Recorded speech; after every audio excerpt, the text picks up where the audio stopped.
আমি মাগুর মাছ রান্না করব নারকেল বাটা দিয়ে। আমি প্রথমে মাগুর মাছগুলোকে ধুয়ে কেটে নিয়েছি সুন্দর করে। এখন আমি হলুদ মরিচ মেখে এগুলো একটু তেলে ভেজে নেব। আমার ভাজতে যতটুকু সময় লাগবে, আমার অন্য চুলায় ডাল বসিয়ে দিয়েছি। এই যে আমি এক এক করে মাছগুলো দিয়ে ভেজে নেব। আসলে এই মাছটা অনেকে অনেকভাবে খান, অনেকে হয়তো পছন্দ করেন না, কিন্তু এই মাছটা যদি আপনি নারকেল বাটা দিয়ে রান্না করেন অনেক টেস্টি হয়। এই যে আমার মাছটা ভাজা হয়ে গেছে, এখন আমি মাছটাকে উঠিয়ে ফেলব।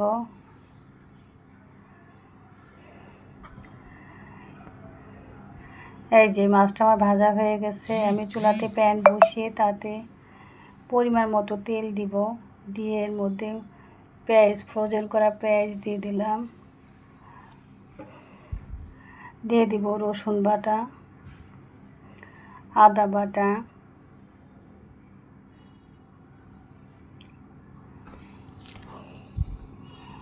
যে কোনো জিনিসই পরিমাণ মতো ঠিক মতো দিতে পারলে জিনিসটা রান্না অনেক ভালো হয়। আর দিয়ে দিচ্ছি ফ্রোজেন করা টমেটো সস, মরিচ, যেহেতু আমার বাসায় একটু ঝালটা কম খাইতে আমি একটু কমই দিয়ে দিলাম, হলুদ, আর দিয়ে দিব লবণ। লবণটা আমি ভাজার সময় দিয়েছি, এখন অল্পই লাগবে। জিরা ছোট চামচের 1 চামচ, আর ধনেও ছোট চামচের 1 চামচ।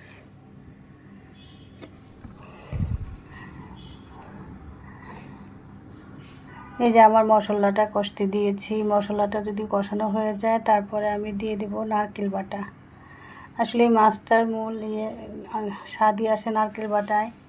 আমি এটা ব্লেন্ডারে বেটে নিয়েছি, ব্লেন্ড করে নিয়েছি। আপনারা ইচ্ছা করলে পাটায় বেটে নিতে পারেন।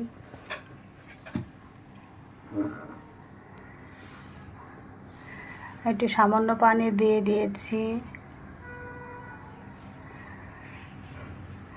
আমার কড়াইটা একটু নড়াচড়া করে।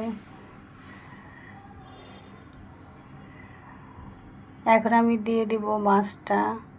এই কষানোর মধ্যে আমার মাছটা অনেকখানি হয়ে যাবে, আমি আলাদা করে আর কোনো পানি দিব না।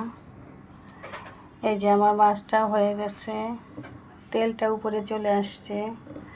একটু শুকনো শুকনায় রাখবো, খুব বেশি পানি থাকবে না, সামান্য। এই যে আমার মাছটা হয়ে গেছে।